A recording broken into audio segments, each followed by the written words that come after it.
Welcome to The Explainer. Today, we're diving into something really fascinating and, honestly, a little alarming. It's a connection between a chronic gut problem, a super common medication, and, believe it or not, your long-term heart health. All right, so let's get right into the central mystery here. For years, scientists saw this really puzzling link in the data. People with a certain kind of inflammatory bowel disease were also way more likely to have heart attacks and strokes. And the big question was just, why? And we're not talking about a tiny risk here. We're talking about large-scale studies finding that patients with a condition called Collagenous Colitis have a 27% higher risk of what doctors call major adverse cardiovascular events. You know, the really serious stuff. Heart attacks, strokes. I mean, that is a massive red flag in the data. Something that just begs for an explanation. Okay, so let's unpack this connection. To really get what's going on, we have to start with the disease itself, right at the beginning of the chain. So collagenous colitis, or CC, is a type of microscopic colitis. Now, the key word you need to focus on here is inflammation. This condition creates a constant state of inflammation in the gut. And as we're learning more and more, chronic inflammation anywhere in your body can have huge effects everywhere else. It really sets the stage for everything that follows. So when researchers started looking for what all these patients with this pretty rare condition had in common, one thing just jumped off the page. And it wasn't what you might expect. You know, not diet, not genetics. No, it was a medication. A really, really common one. So it turns out the single biggest risk factor for getting CC is taking Proton Pump Inhibitors, or PPIs. Yep, the common drugs people take for acid reflux and heartburn. The link is incredibly strong, with some studies showing as much as a 15 times higher risk. Suddenly, we had our prime suspect. Yeah, you've probably seen these names before, right? They're sold as brands like Prilosec, Nexium, Prevacid. We're talking about some of the most widely prescribed and bought right off the shelf drugs in the entire world. Okay, so how on earth do we connect these dots? How could a pill designed to reduce acid in your stomach possibly end up affecting your arteries in your heart? Well, the answer is deep, deep inside our cells, in a place this drug was never supposed to be. So let me introduce you to the lysosome. The easiest way to think about it is like the cell's stomach, or maybe it's garbage disposal and recycling plant all in one. It's this little bubble filled with acid, and its whole job is to break down all the cellular junk. Old proteins, damaged parts, you name it. And for it to work, it has to be super acidic. That's the key. And this right here is the absolute heart of the hypothesis.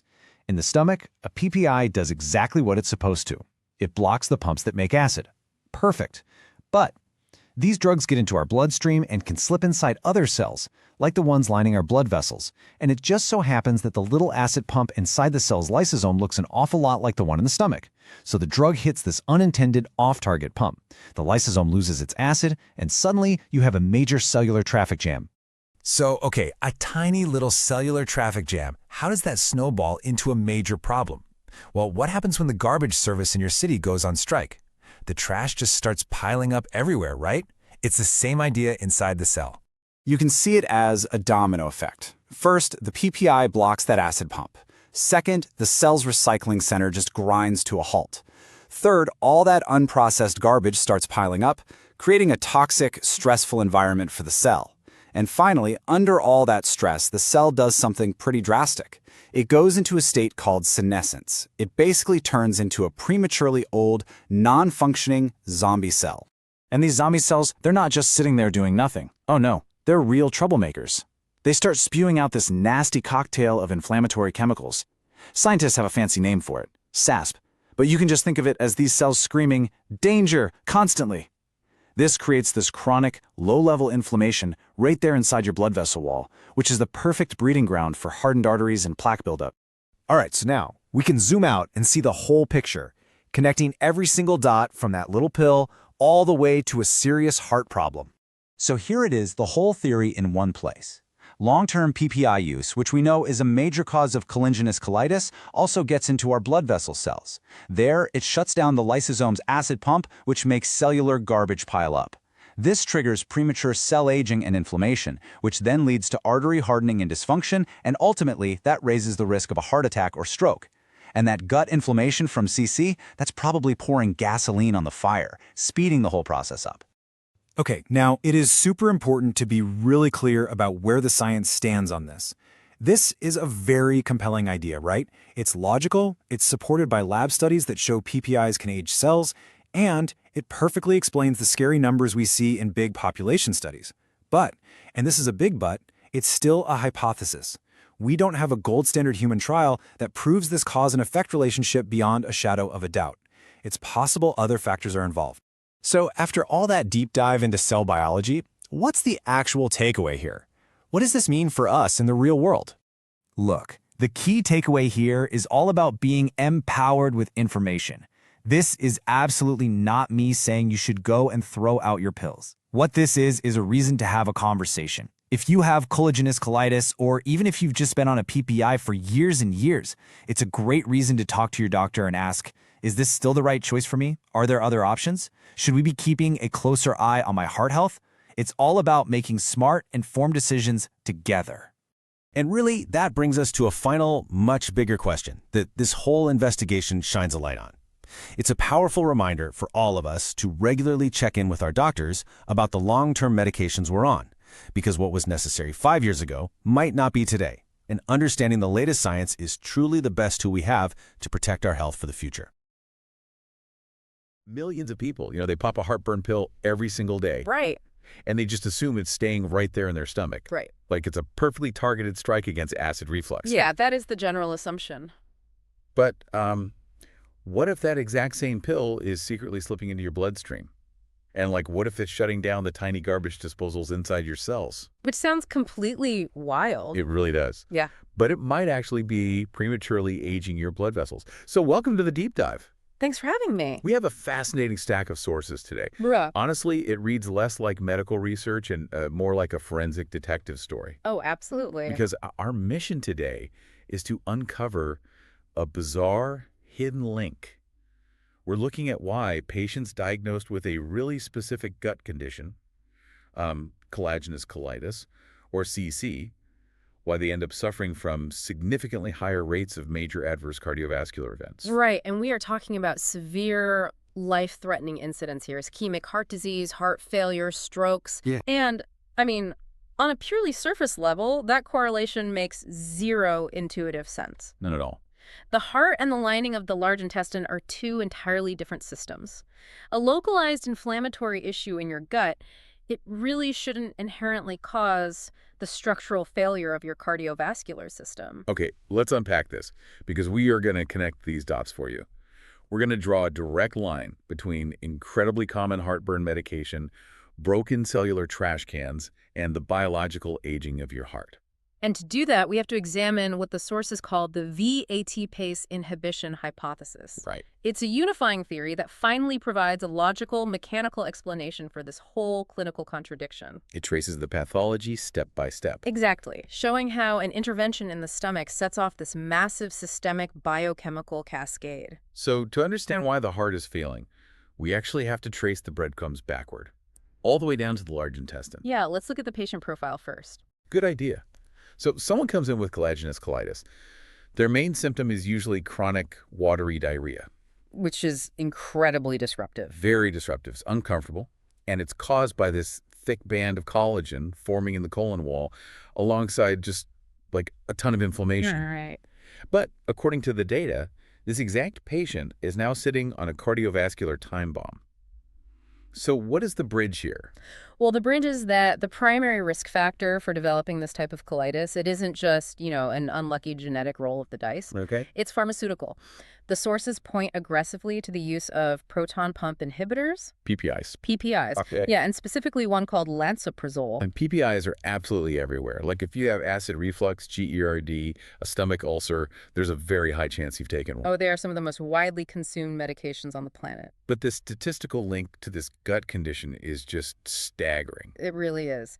The data shows that the use of PPIs is associated with an adjusted odds ratio of 3.5 to 15.7 for developing collagenous colitis. Wait, 15.7. Yeah. That means taking these medications can increase a patient's risk of developing this severe gut inflammation by up to nearly 16 times. Up to 16 times compared to someone not taking them. Yes. That is a massive red flag. Definitely. And what's happening is that these drugs are, they're designed to suppress stomach acid, but they also end up inhibiting proton pumps in the lining of the large intestine. Ah, okay. And when you do that, you drastically alter the gut environment.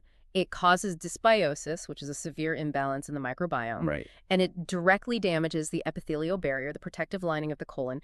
That cascade of damage is what actually triggers the CC. And our sources highlight this tragic clinical loop that happens next, right? A patient gets GERD. The doctor prescribes a PPI to help. Which is standard practice. Right.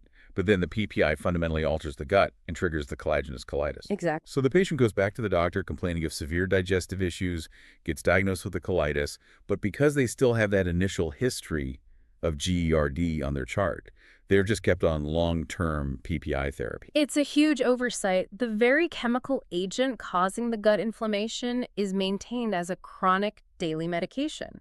Wow. So the patient is locked into this escalating cycle of exposure and intestinal damage. Okay, so I follow the logic on the gut side perfectly. A heartburn medication goes into the digestive tract, throws the microbiome out of whack, causes a bowel issue. That tracks. Sure.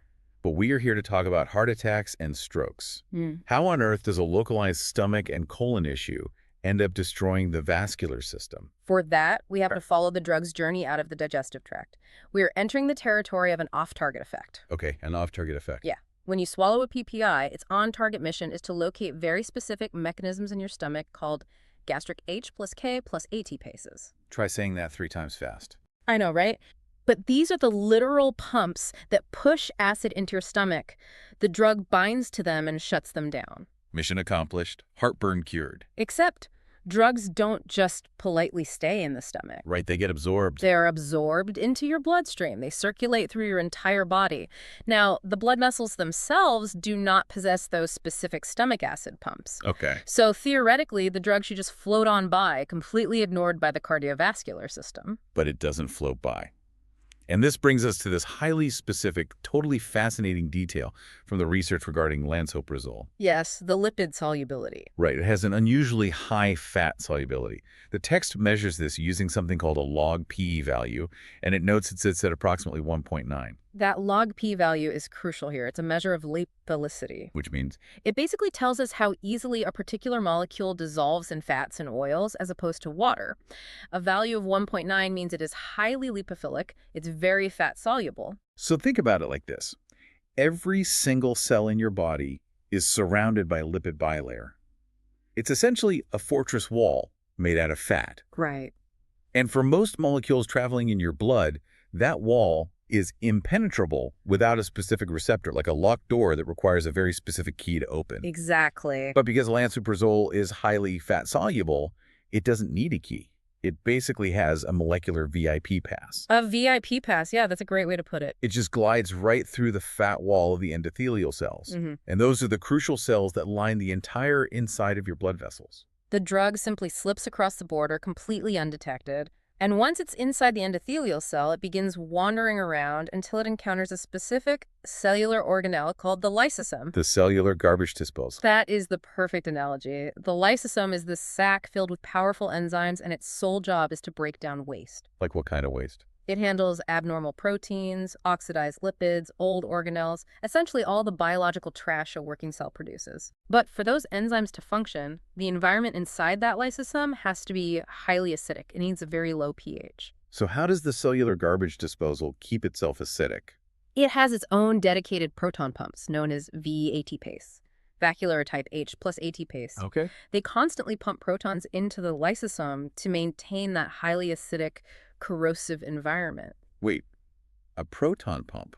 Yeah. Just like the proton pumps in the stomach that the drug was designed to target. And what's fascinating here is the structural similarity.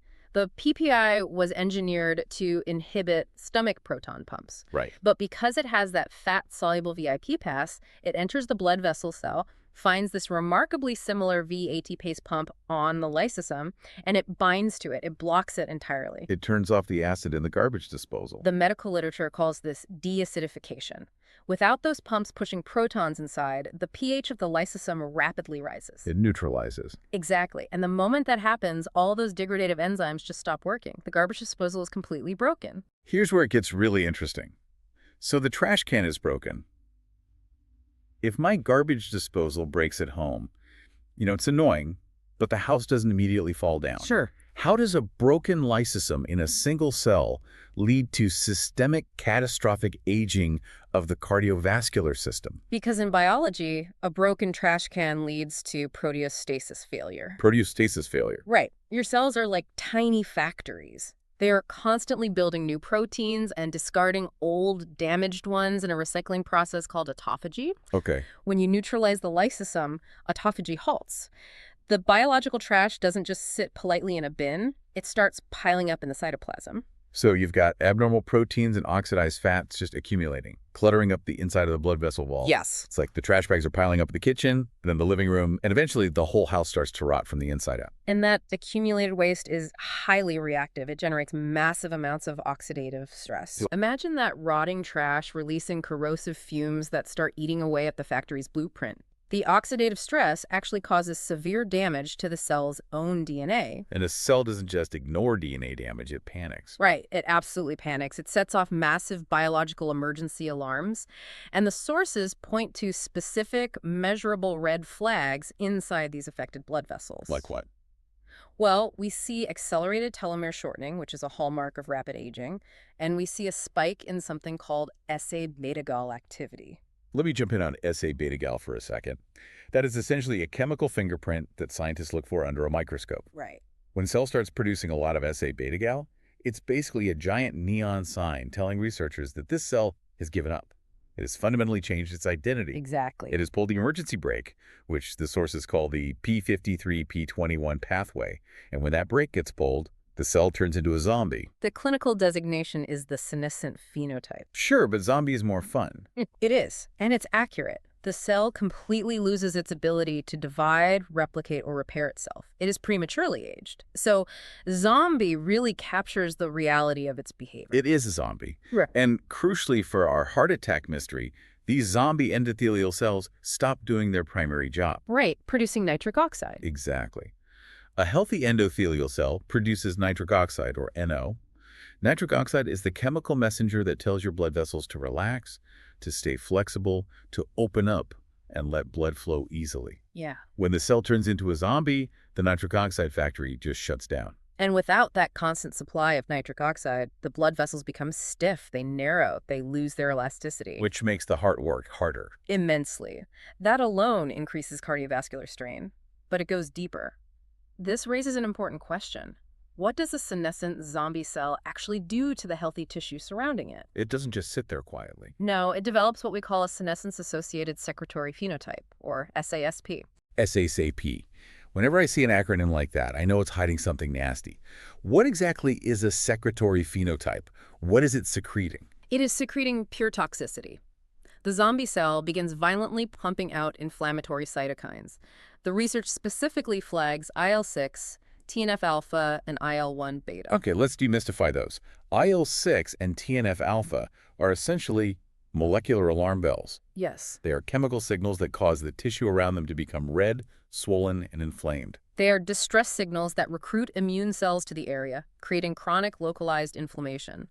The zombie cell is effectively biting the healthy neighbors, spreading the dysfunction, and turning the surrounding healthy tissue into a war zone. Wow. So if we trace the journey so far, we've gone from a simple heartburn pill, which uses a fat-soluble V-ATPase to break into the blood vessel. Right. It shuts down the cellular garbage disposal, which causes toxic trash to build up. That trash damages the DNA, turning the cell into a zombie that stops keeping the blood vessels flexible, and instead starts spewing inflammatory alarm bells in every direction. If we connect this to the bigger picture, you can finally see the mechanical reality of the patient's risk. Yeah. You have this toxic SAP happening in the endothelial cells, lining the blood vessels all over the body. This creates a state of systemic, chronic, low-grade inflammation. Which is terrible for the heart. Right. The blood vessels can't dilate properly because of the lack of nitric oxide.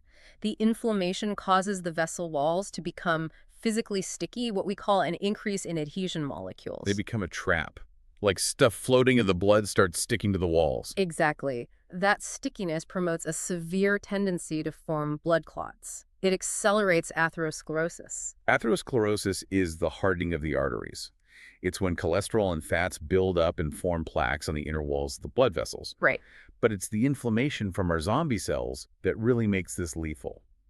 The cytokines act like microscopic pickaxes, constantly chipping away at the protective cap of those cholesterol plaques. Destabilizing them. Right, they destabilize the plaque until it physically ruptures. And when a plaque ruptures, a massive blood clot forms instantly to try and heal it.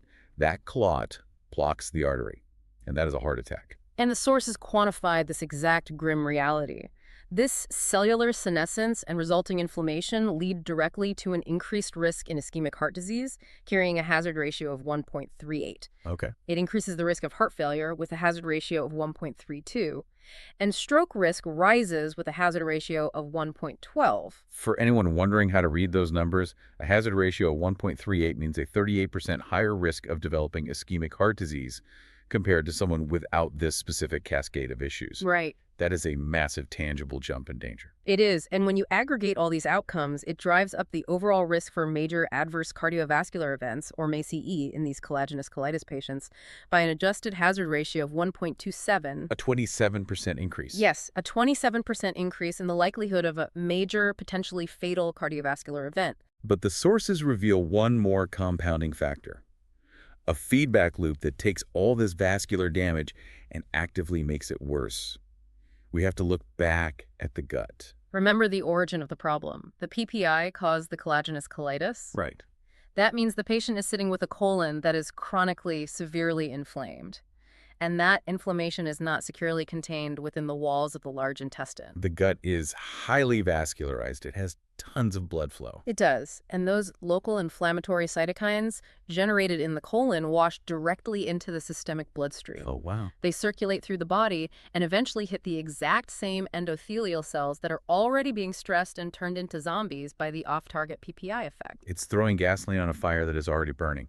The off-target effect of the drug breaks the blood vessel cells from the inside, and the on-target gut destruction fans the flames from the outside. It is a perfectly designed, vicious cycle of systemic aging. So what does this all mean? If you are sitting there taking these medications every day, or you have a family member dealing with these overlapping gut and heart issues, how solid is this science? That's the big question. I want to push back on this before we talk about what to do next. Is this just a really elegant theory drawn out on a whiteboard, or is there concrete proof that this exact mechanism happens in humans?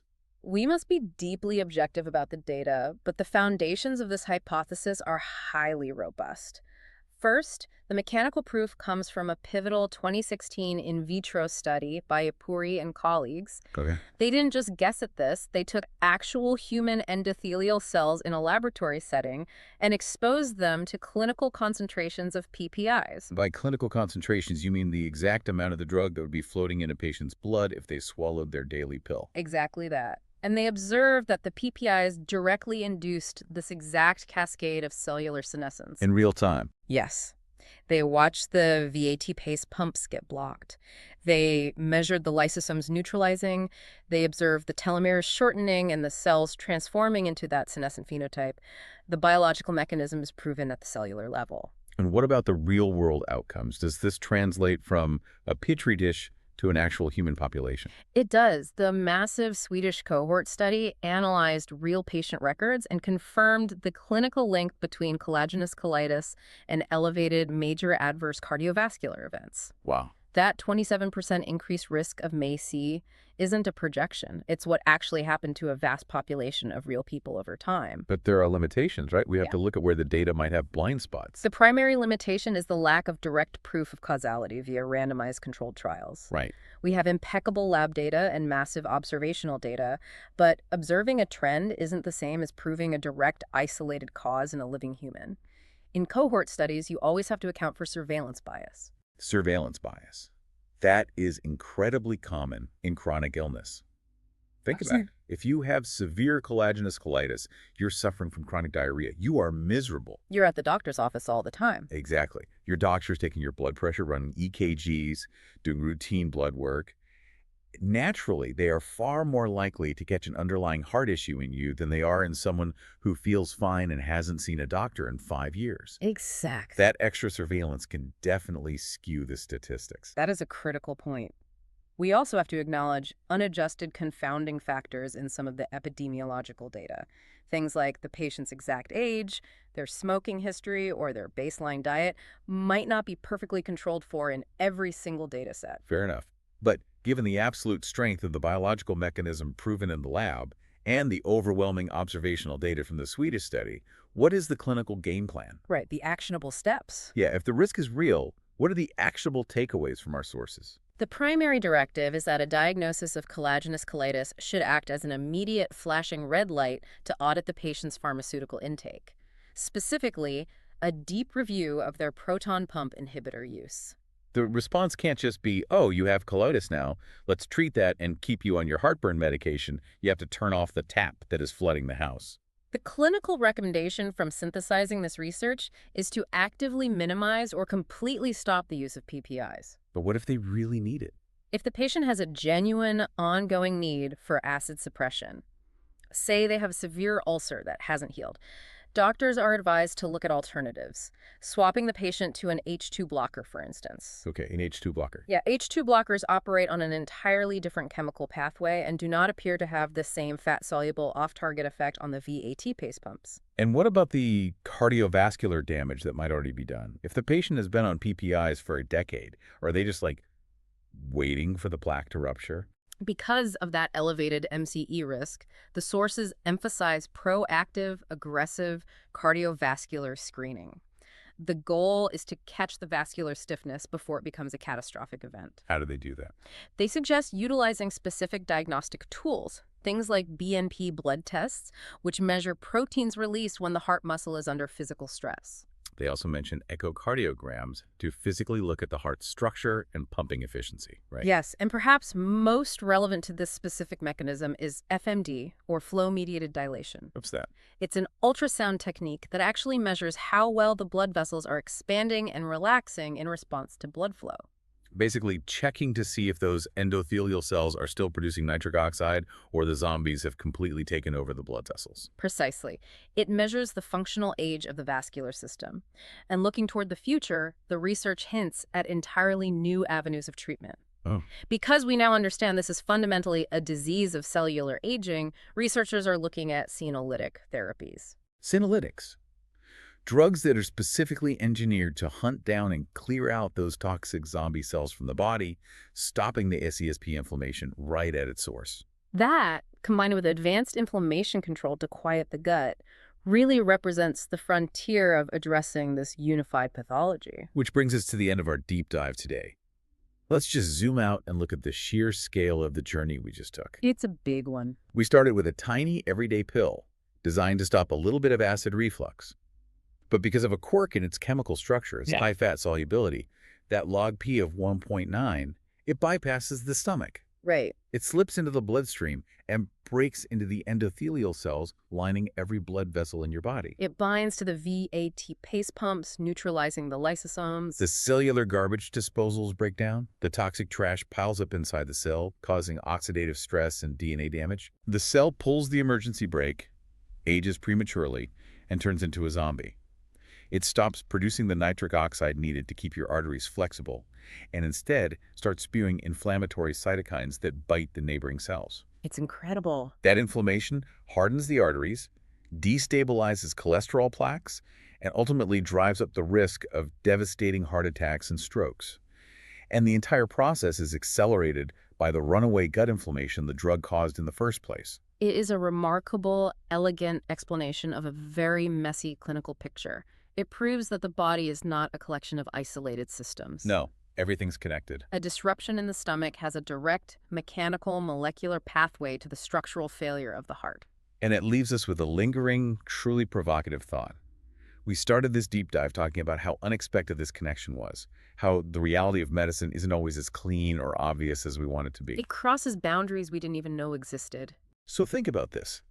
If a medication as common, as universally prescribed and trusted as a heartburn pill, can accidentally act as a molecular lockpick, altering the biological age of our blood vessels simply because it happens to dissolve well in fat, What else is happening in the dark? It really makes you wonder. What other everyday, supposedly targeted medications are circulating in our blood right now, quietly slipping past borders and fundamentally altering the biological clocks of entirely different organs in ways we haven't even developed the tools to measure yet? That is the true frontier of modern pharmacology, and it is a profound medical mystery. Thank you for joining us on this deep dive. Keep asking those hard questions, look past the surface, and always stay curious.